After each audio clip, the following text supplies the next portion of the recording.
Idineklara na nga ng Pangulo ang State of National Calamity kasunod ng malawakang pinsalang tinamo ng Visayas. Pero ano nga ba itong State of National Calamity? Himayin natin yan kasama si Attorney Amando Virgil Ligutan, Senior Lecturer sa UP College of Law. Magandang hapon po, Attorney Ligutan, and welcome back sa Arangkada Balita. Magandang hapon. Attorney Ligutan, ano ang kaibahan ng State of National Calamity sa State of Calamity na idinedeklara ng mga LGU? Kapag idineklara ba ang State of National Calamity, ano po ang epekto nito sa mga lokal na pamahalaan?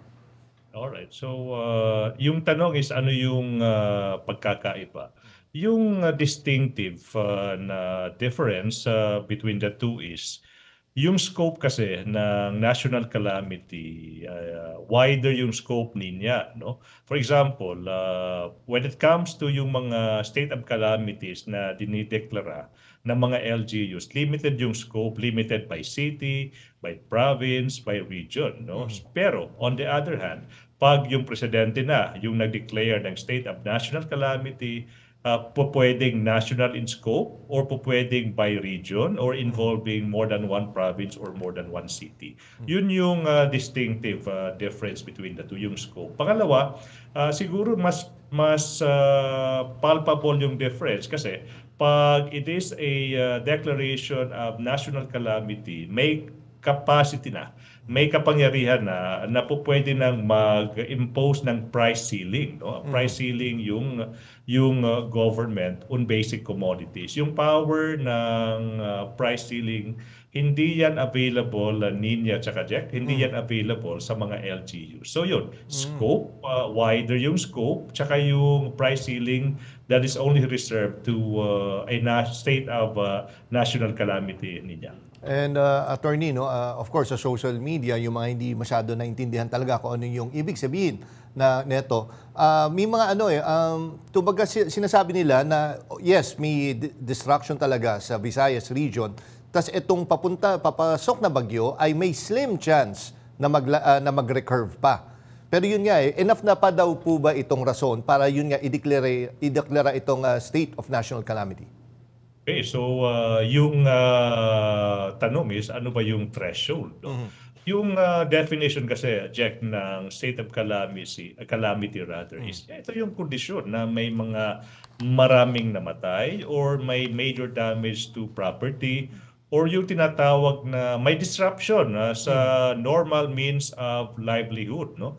So sino yung magde-decide? Sino yung magre-recommend na for the president to declare a state of national calamity? It is the National Disaster Risk Reduction Management Council. So pag nag-recommend yung tinatawag na NDRRMC to the president kung pasok sa threshold yung damage, so yun, the president could call. So yung sagot sa tanong mo, yes. Kasi parang it involves more than one region, di ba? Hindi naman lang Visayas yung apektado. Some parts of Luzon are also affected. Pero let's focus na lang sa Kabisayaan, di ba? Yung Central Visayas, Eastern saka Western Visayas, talagang nasalanta ng bagyong Tino. So for me, sapat yung damage, sapat yung dami ng namatay, sapat yung disruption sa normal needs of livelihood ng mga kababayan natin sa Kabisayaan. Saka partner rin ng Luzon sa Mindanao for the president, for the NDRRMC to recommend the announcement or declaration of national calamity and for the president to act on it favorably, Jack. Yes. And attorney, sa state of national calamity, sabi niyo nga binibigyang dagdag na kapangyarihan ng Pangulo para sa pagbibigay ng agarang tulong. Pero hanggang saan po ang limitasyon ng kapangyarihang ito? Okay, so pag binasa natin yung batas sa Ninya at Jack, walang nakasulat doon ano yung limit kasi until when, no? Until when. So discretionary on the part of the president until when yung state of calamity. Pero yung sagot siguro babasahin natin yung spirit ng batas is kung nagbalik normal na yung pamumuhay, nagbalik normal na yung sitwasyon on the ground. For me, yun lang yung reason, yun lang yung time na dapat nang i-lift ng President yung declaration of state of calamity. Pero as to ano yung may limit ba, 30 days, 60 days, wala sa batas yan, wala sa batas niya. So it's up to the President. Yung criterion lamang is pag nagbalik normal na lahat. And Attorney, no, may iba lang ko yung tanong. No, tama ba? Based ba kayo sa Cebu? Kamusta sir sa inyong lugar? Kamusta sir? Nako, yung may mga localities here in Cebu City na naka-experience ng ganung klaseng baha for the first time in 3 decades.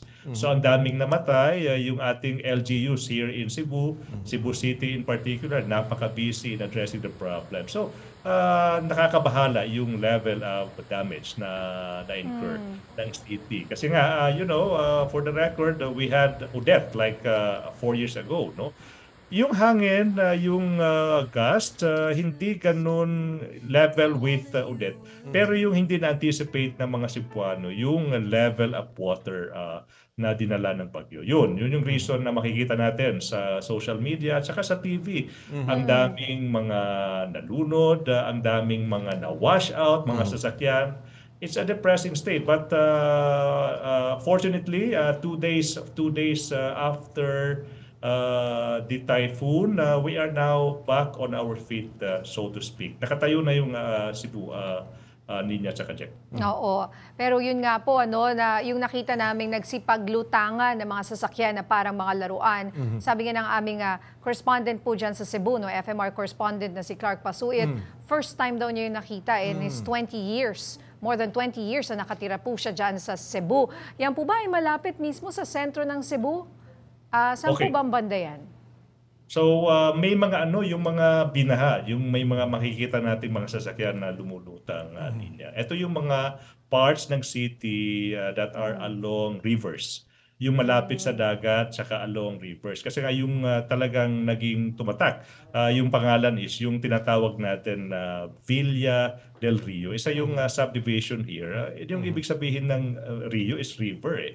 So makikita pa lang sa pangalan yung subdivision na yan that is constructed along the river. Pero mataas yun, mataas yung lugar. So hindi talaga ini-expect ng mga tao doon na aabot yung baha. Kasi nga, for example, kung alam mo naman na pag umuulan, pag darating yung bagyo, babahain yung lugar nyo, siguro naman yung instinct is to evacuate. Pero if you have been residing in the locality for the past 3 decades, hindi naman umabot yung baha doon.